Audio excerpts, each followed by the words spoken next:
इस वेले जे RPI की गल की जाए 2004 में तुसी इलैक्शन लड़ी जी, उस तो अगे फिर RPI दे विच होर किहड़ा काम कीता? देखिए RPI से मैं जुड़ा था, इलेक्शन लड़ा, फिर जो है उस समय जो रामदास अठावले हैं, RD अठावले, ये काफ़ी सक्रिय थे, MP थे और फिर मंत्री भी थे। तो मैं RPI को खड़ा करने के इरादे से इनके साथ जुड़ा। पर 6-7 साल जो है मैंने इनके साथ काम किया। अठावले ने कहा था कि हम उत्तर प्रदेश में दखल नहीं देंगे, कोई तो आप लोग अपने ढंग से काम करिए, पार्टी को खड़ी करिए और लोकल जिसके साथ भी गठजोड़ करना हो आप लोग कर लीजिए। परंतु मैंने देखा कि वो ऐसा कुछ भी नहीं कर रहे थे, वो दखल भी दे रहे थे। उन्होंने वहाँ से महाराष्ट्र से ला के एक आदमी को इसका RPI का अध्यक्ष बना दिया। वो पैसे वाला आदमी था, वो आके हम लोगों पे वो करने लगा। हमने कहा देखिए हम किसी MP MLA बनने के लालच से नहीं कर रहे, हम तो केवल बाबा साहब के मिशन को, उनकी पार्टी को दोबारा खड़ी करना चाहते हैं। तो उन्होंने आके दखलंदाजी करनी शुरू।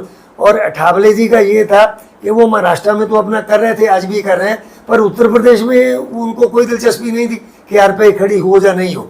तो इसलिए मैंने कहा कि भाई जब इनका जो मेन मिशन है उसमें इनको दिलचस्पी नहीं है, केवल अपना है कि मैं किसी के साथ भी गठजोड़ करके मंत्री बन जाऊँ। अठावले जी का क्या है, कभी भाजपा के साथ, कभी किसी के साथ, कभी किसी के साथ वो मंत्री बन जाते। तो मैंने उसको छोड़ दिया। मैंने कहा मुझे अपने पद पाने का कोई लालच नहीं है। मैं एक ऊंचे पद से रिटायर हुआ, हमने पावर देखी है, हमने इतनी अच्छी तनख्वाह पाई है, इतनी बढ़िया मुझे पेंशन मिल रही है। तो मुझे ना पावर की ज़रूरत है ना पैसे की ज़रूरत है, मुझे केवल बाबा साहब के मिशन को आगे बढ़ाना है। तो मैंने फिर RPI को अठावले के साथ अपना छोड़ दिया। छोड़ के मैं फिर कुछ और लोगों के साथ मतलब मिला और शुरू में हम लोगों ने एक जन मोर्चा बनाया। VP सिंह के साथ भी हम लोगों ने मतलब तालमेल किया। मैंने RPI का तालमेल जो है VP सिंह के जन मोर्चा के साथ किया था जी। पर फिर उसके बाद जो है RPI को तो मैंने छोड़ दिया। फिर उधर करते करते फिर बाद में हम लोगों ने एक अपनी पार्टी बनाई 2013 में, All India People's Front Radical, उसका हम लोगों ने पंजीकरण कराया। 2014 में मैं जो है उससे पार्लियामेंट का चुनाव लड़ा, रॉबर्ट्सगंज मिर्ज़ापुर सोनभद्र से मैं लड़ा, जो कि दलित और आदिवासी क्षेत्र है, सबसे पिछड़ा हुआ क्षेत्र है। 2019 में फिर मैंने 2014 अपना पार्लियामेंट का चुनाव लड़ा। अब 2024 में मैं चुनाव नहीं लड़ा। मैं चुनाव इसलिए नहीं लड़ा, हमारी पार्टी ने नहीं लड़ाया क्योंकि हमें पता था कि हम जीत नहीं सकते, हम ऐसा दावा नहीं कर सकते थे। हमें अपनी ताकत का मालूम है कि हमारी क्या ताकत है, कितने वोट हमें मिले। तो हमने कहा कि हम चुनाव नहीं लड़ेंगे, इस बार भाजपा हराओ, ये हमारा मेन मतलब ऑब्जेक्टिव है।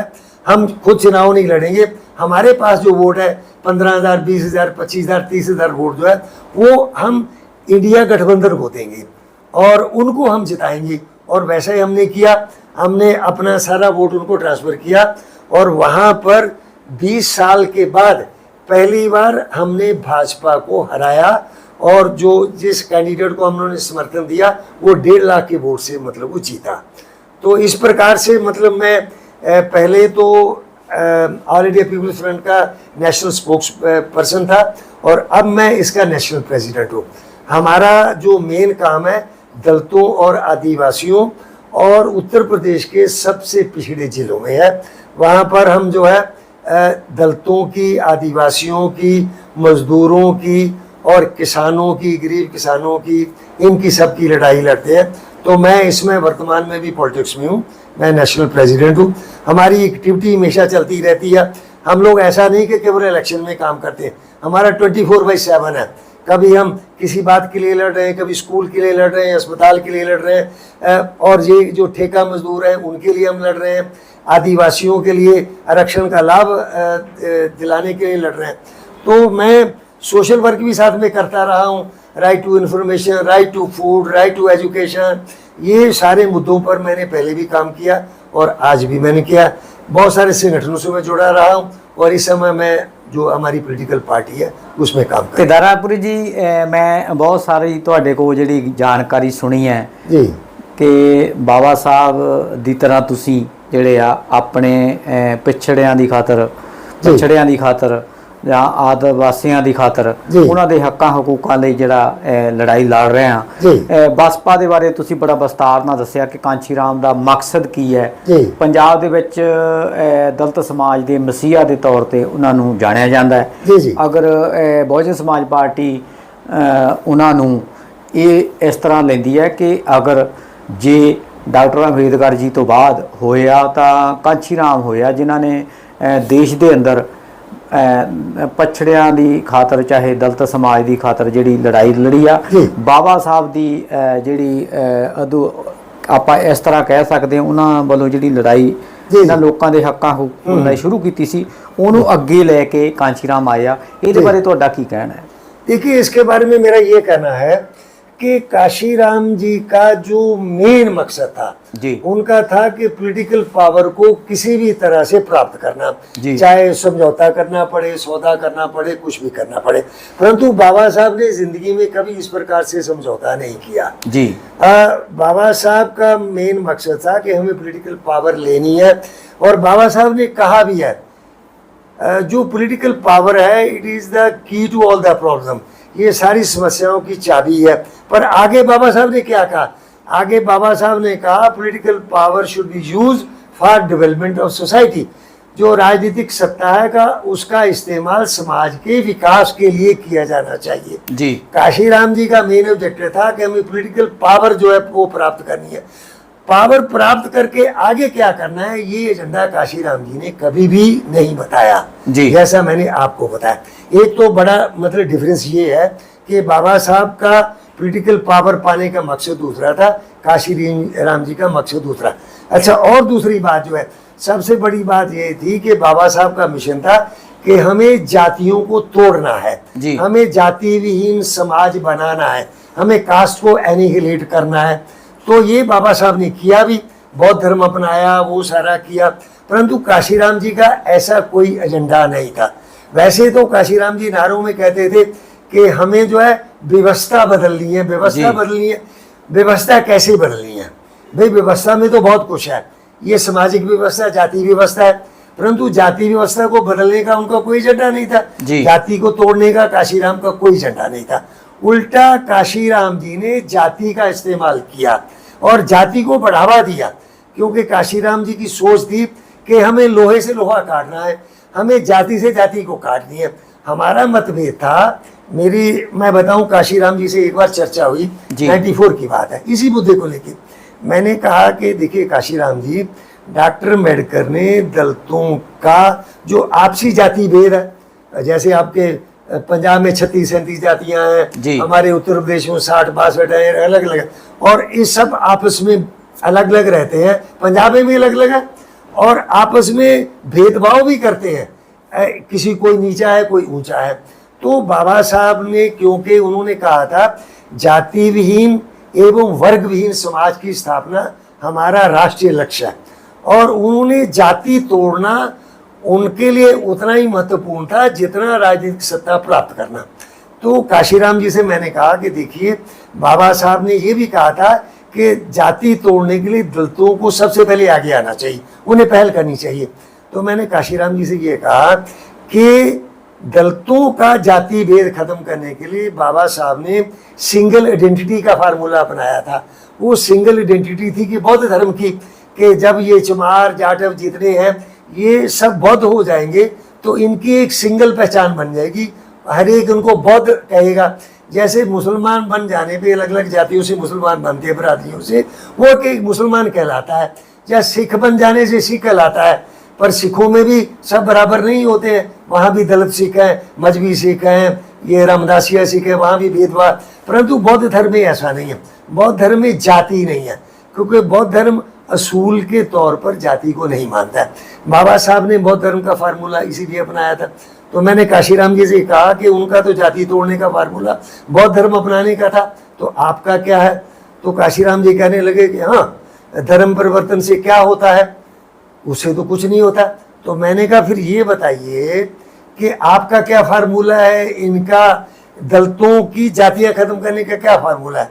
तो काशीराम जी ने कहा मेरा फार्मूला है, मैं इनको शासक वर्ग बना दूंगा, तो मैंने कहा आप भाई, आपके पास कौन सी जादू की छड़ी है, आप घुमा देंगे और इनका सबका दिल्ली पे कब्जा हो जाएगा। तो मेरा कहने का ये मतलब है कि डॉक्टर अम्बेडकर का सबसे बड़ा जो प्रोग्राम था जाति को तोड़ना, काशीराम का ऐसा कोई प्रोग्राम नहीं था। उल्टा काशीराम जी ने राजनीति में जातियों का इस्तेमाल किया, जातियों को बढ़ावा दिया, जिससे दलितों के अंदर जो आपसी जाति टकराव है, मैं पंजाब के बारे में नहीं कह सकता, पर उत्तर प्रदेश के बारे में मैं बिल्कुल कह सकता हूँ कि वहाँ पर काशीराम के जातियों के फार्मूला का इस्तेमाल करने से दलितों के अंदर जो अलग उपजातियाँ हैं उनके अंदर टकराव बढ़ा, उनके अंदर आगे डिवीजन हुआ, और जिसका फायदा आगे जाके भाजपा ने उठाया। भाजपा ने इनको ये प्रचार किया कि देखो ये जो बसपा है उत्तर प्रदेश में, ये तो चमारों की पार्टी है, जाटवों की पार्टी है, तुम्हें तो कुछ नहीं मिल रहा। जैसे मैं उत्तर प्रदेश का आपको बताऊं, वहाँ पर चमार और जाटव जो है सबसे बड़ी कम्युनिटी है, जाति है, जो कि अबाउट 54% है। उसके बाद वहाँ पर वाल्मीकि है, वहाँ पर खटीक है, वहाँ पर धोबी है, और वहाँ पर कोरी है। ये लोग हैं। तो क्या हुआ कि काशीराम के जाति का इस्तेमाल करने का नतीजा ये हुआ कि जब ये प्रचार किया कि तुम्हें तो कुछ नहीं मिल रहा, और वास्तव में ऐसा हुआ भी है कि ये जो उपजातियां थी इनको बसपा के अंदर वैसा रिप्रेजेंटेशन नहीं मिला, और भाजपा ने इस बात को बनाया, दूसरी पार्टी ने बनाया कि चलो तुम इधर आओ, तुम आओ, हम तुम्हें टिकट देंगे, हम तुम्हारे एमपी बनाएंगे, ये करेंगे, एमएलए, और उन्होंने टिकट देकर उनको जिता दिया। तो उसका नतीजा ये हुआ कि चमार जाटव के बाद जो बाकी बड़ी उपजातियां थी 4-5, वो सारी की सारी टूट के कुछ सपा के साथ चली गई, और ज़्यादातर उपजातियां जो भाजपा के साथ चली गई, और वो वहाँ अलग अलग, वहाँ उन्होंने उनके एमएलए बना दिए, एमपी बना दिए, उनके मंदिर बना दिए, आरएसएस वाले वहाँ पर घुस गए। हम जिस हिंदुत्व के खिलाफ हमें लड़ना था, काशीराम जी ने हम लोगों को ले जाके हिंदुत्व के बीच में खड़ा कर दिया। जहाँ आपने जब उनको ला के हमारे बीच में खड़ा कर दिया, तो उससे क्या हुआ कि दलितों के अंदर दोस्त और दुश्मन का जो भेद था वो खत्म हो गया। कंफ्यूज हो गए कि हमें भाजपा के साथ लड़ना है, हिंदुत्व के साथ लड़ना है, या उसको स्वीकार करना है।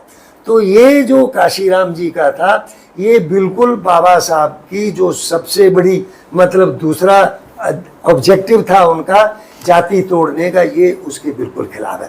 इसलिए काशीराम की अपनी रणनीति थी, अपना रास्ता था, और डॉक्टर अम्बेडकर की अपनी सोच थी, अपने सिद्धांत थे, अपना कार्यक्रम था, और दोनों में ज़मीन आसमान का अंतर है।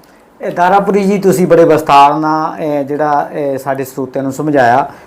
ਅਸਲ ਜਿਹੜਾ ਮੂਲ ਕਿਹਾ ਜਾ ਸਕਦਾ ਹੈ ਬਸਪਾ ਦਾ ਏਜੰਡਾ, ਕਾਂਸ਼ੀ ਰਾਮ ਦਾ ਏਜੰਡਾ, ਉਤੋਂ ਤਾਂ ਇਹੀ ਲੱਗਦਾ ਕਿ ਉਹਨਾਂ ਨੇ ਜਿਹੜੀ ਇੰਨੀ ਯੂਪੀ ਦੇ ਵਿੱਚ ਮਿਹਨਤ ਕੀਤੀ, ਭਾਵੇਂ ਕਿ 1-2 ਵਾਰ ਜਿਹੜਾ ਆ ਮਾਇਆਵਤੀ ਦੀ ਸਰਕਾਰ ਬਸਪਾ ਦੀ ਉੱਥੇ ਬਣੀ, ਪਰ ਉਹ ਤੋਂ ਅੱਗੇ ਇਹੀ ਆ ਰਿਹਾ ਆ ਕਿ ਉਹਨਾਂ ਨੇ ਉੱਥੇ ਬੀਜੇਪੀ ਨੂੰ ਮਜ਼ਬੂਤ ਕੀਤਾ, ਜਿਹਦੇ ਕਰਕੇ ਅੱਜ ਦੇਸ਼ ਦੇ ਵਿੱਚ ਬੀਜੇਪੀ ਮਜ਼ਬੂਤ ਹੋਈ ਬੈਠੀ ਹੈ। ਤੇ ਅਗਰ ਇਹਨਾਂ ਗੱਲਾਂ ਤੋਂ ਸਾਰੀਆਂ ਤੋਂ ਆਪਾਂ ਅੱਗੇ ਵਧੀਏ ਕਿ ਜਿੱਦਾਂ ਅਸੀਂ ਦੇਖਦੇ ਹਾਂ ਕਿ ਬਸਪਾ ਇੱਕ ਬਹੁਤ ਵੱਡੀ ਪਾਰਟੀ ਬਣ ਕੇ ਉੱਭਰੀ ਦੇਸ਼ ਦੇ ਵਿੱਚ, ਔਰ ਜਿਹੜੀਆਂ ਛੋਟੀਆਂ ਜਾਤਾਂ ਆ ਉਹਨਾਂ ਨੂੰ ਸਾਰਿਆਂ ਨੂੰ ਥੋੜ੍ਹਾ ਜਿਹਾ ਮਨ 'ਚ ਆਇਆ ਸੀ ਵੀ ਹੁਣ ਸਾਡੀ ਦੇਸ਼ ਦੇ ਅੰਦਰ ਕੋਈ ਗੱਲ ਚੱਲੂਗੀ, ਸਾਡੀ ਦੇਸ਼ ਦੇ ਵਿੱਚ ਕਿਸੇ ਵੀ ਸਮੇਂ ਸਰਕਾਰ ਵੀ ਆ ਸਕਦੀ ਆ, ਪਰ ਉਹ ਹੋ ਨਹੀਂ ਸਕਿਆ।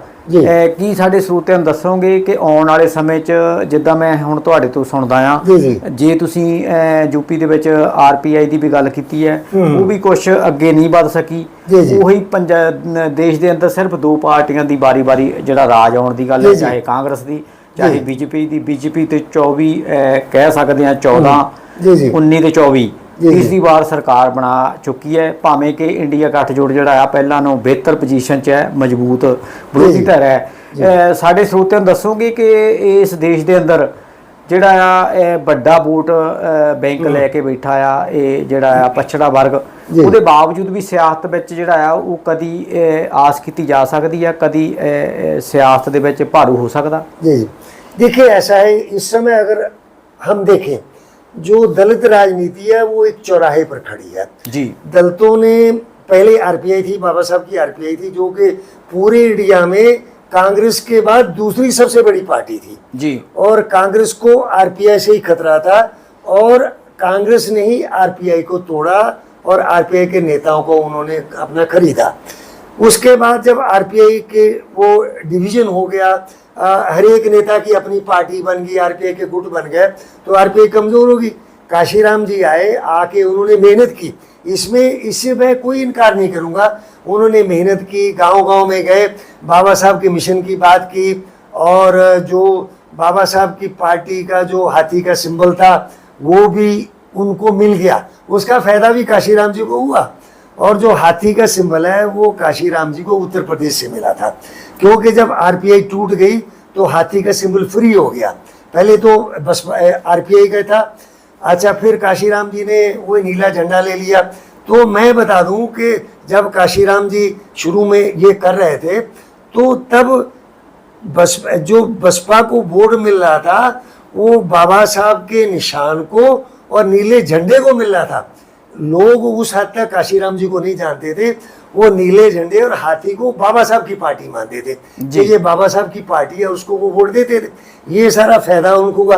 पर बाद में जब देखा कि उत्तर प्रदेश में 4 बार बसपा की सरकार बनी, दलितों को फायदा नहीं हुआ, सरकारी योजनाओं का लाभ नहीं मिला, अत्याचार उनके ऊपर बराबर होते रहे, भूमि बंटन नहीं हुआ और टिकट बेचे जाते रहे, प्रशासन में भ्रष्टाचार होता रहा, तो उत्तर प्रदेश के दलितों ने बसपा का साथ छोड़ दिया। अब इस समय जो हाल में जो चुनाव हुआ है उसमें जो छोटी उपजातियां थी वो तो मैंने आपको बताया, उन्होंने तो जो पिछला चुनाव हुआ था 2019 वाला, उसमें खास तौर से उत्तर प्रदेश के दलितों ने काफ़ी बड़ी संख्या में मतलब वोट दिया था भाजपा को। और इवन चमार और जाटव जो है उनके अंदर भी जिनका मोह भंग हो गया था बसपा से, उन्होंने भी या तो सपा को वोट दिया या मतलब भाजपा को वोट दिया। तो ये दलित बिखर चुके हैं उत्तर प्रदेश में। दलित जो है वो एक काफ़ी बड़ी संख्या भाजपा के साथ है, फिर सपा के साथ है, और कुछ काफ़ी हद तक दलित कांग्रेस की तरफ भी जा रहे हैं। तो इस समय दलित बिल्कुल बिखरे हुए हैं। और जहाँ तक मेरी जानकारी है पंजाब में भी वही हाल है। यहाँ पर तो दलित बुरी तरह से डिवाइडेड है, अपना अलग अलग है, कुछ कांग्रेस के साथ है, कुछ अकालियों के साथ है, कुछ आपके साथ है, ये है। तो इस समय जो दलित राजनीति है बिल्कुल चौराहों पे है, दलित राजनीति बिल्कुल कमज़ोर स्थिति में है। और मेरा ये कहना है कि अगर इस सब चीज़ को सोच समझ के दोबारा नए सिरे से नहीं गढ़ा गया, और जो गलतियां बसपा के रूल के दौरान हुई है, मतलब सिद्धांतों को छोड़ देना, असूलों को छोड़ देना, कोई एजेंडा नहीं रखना, सौदेबाजी कर देना, टिकट बेच देना, अधिकारियों से पैसा ले लेना, ये सब चीज़ें छोड़नी पड़ेगी। और जाति के नाम पर वोट मांगना, हाँ थोड़े समय के लिए जाति की राजनीति कामयाब हुई है। और इस चुनाव में या 2019 के चुनाव में भाजपा ने जाति का सबसे बड़ा इस्तेमाल किया। जाति के नाम पे उन्होंने छोटी छोटी उपजातियों को इकट्ठा किया, गोलबंदी की, उनको टिकट दिया और उनका सारा वोट ले लिया। और भाजपा में दलित नेताओं को पकड़ के, चाहे वो ठावले चाहे उदित राज कोई भी रहे, उनको ले गए। उन्होंने जो सोशल इंजीनियरिंग कहा जाता था कि बसपा की सोशल इंजीनियरिंग है, उसका सारा इस्तेमाल भाजपा ने करके बसपा को हरा दिया। तो अब मेरा ये कहना है कि दलित राजनीति को पुरानी गलतियों से सोचना होगा, बसपा के शासन के दौरान क्या गलतियां हुई है, और आगे जाति की राजनीति का भविष्य नहीं है। आगे जो राजनीति होगी वो जन मुद्दों पर होगी। दलितों के क्या मुद्दे हैं, पिछड़ों के क्या मुद्दे हैं, मुसलमानों के क्या मुद्दे हैं, किसानों के क्या मुद्दे हैं, मजदूरों के क्या मुद्दे हैं, आम लोग। तो दलित राजनीति को जाति की राजनीति से बाहर निकल के मुद्दों की राजनीति पे आना होगा, और ऐसे नेताओं को स्वीकार करना होगा जो केवल जाति के नाम पर वोट लेके 5 साल चलता बनते हैं, और उनको अपनाना होगा, उनका सहयोग देना होगा जो जन आंदोलनों के माध्यम से जन मुद्दों को लेकर लड़ रहे हैं। तो अगर मेरा ऐसा विश्वास है, अगर दलित पुरानी गलतियों से सीख के नई रणनीति नहीं बनाएंगे, नया तौर तरीका नहीं बनाएंगे, नया एजेंडा नहीं अपनाएंगे, तो दलित राजनीति का भविष्य जो है इसी तरह से जो है वो अंधकार में वो बना रहेगा। आरपीआई को दोबारा खड़ा करना संभव नहीं है, इतने टुकड़ों में बंट चुकी है। इसलिए बेहतर यही है कि जैसे होता है कि जब बिल्डिंग बहुत पुरानी हो जाए तो उसको गिरा के नई बिल्डिंग बना लेनी चाहिए। इसलिए आरपीआई वालों से भी मेरा अनुरोध है, आप भी पुरानी बातें छोड़िए, पुराना एजेंडा छोड़िए, खाली बाबा साहब के नाम पर राजनीति मत करिए। नया तौर तरीका है, अब राजनीति पुरानी राजनीति नहीं है। अब आपको नए सिरे से सोचना होगा और आपको नए गठबंधन भी बनाने होंगे। जो आपकी विचारधारा के आपसे एजेंडे से सहमत है, उन लोगों के साथ आपको हाथ भी मिलाना होगा। हमें नहीं भूलना चाहिए, बाबा साहब ने खुद कहा है कि दलित आर ए वीक माइनॉरिटी, हम एक कमजोर अल्पसंख्यक वर्ग है। हम कहीं भी इस पोजीशन में नहीं है कि हम अपने कैंडिडेट को जिता लें। हमें दूसरों का वोट चाहिए। दूसरा का वोट हमें तभी मिलेगा जब हम किसी एजेंडे के साथ जो है उनके साथ मिलेंगे, हम अपने दायरे को बड़ा करेंगे। इसी बिलगा न्यूज़ ऑनलाइन चैनल ਸਾਡੇ ਇਸ ਚੈਨਲ ਨੂੰ ਵੱਧ ਤੋਂ ਵੱਧ ਸਬਸਕ੍ਰਾਈਬ ਕਰੋ ਤਾਂ ਕਿ ਸਾਡੀਆਂ ਵੀਡੀਓਜ਼ ਦਾ ਨੋਟੀਫਿਕੇਸ਼ਨ ਤੁਹਾਡੇ ਤੱਕ ਲਗਾਤਾਰ ਪਹੁੰਚਦਾ ਰਹੇ। ਧੰਨਵਾਦ।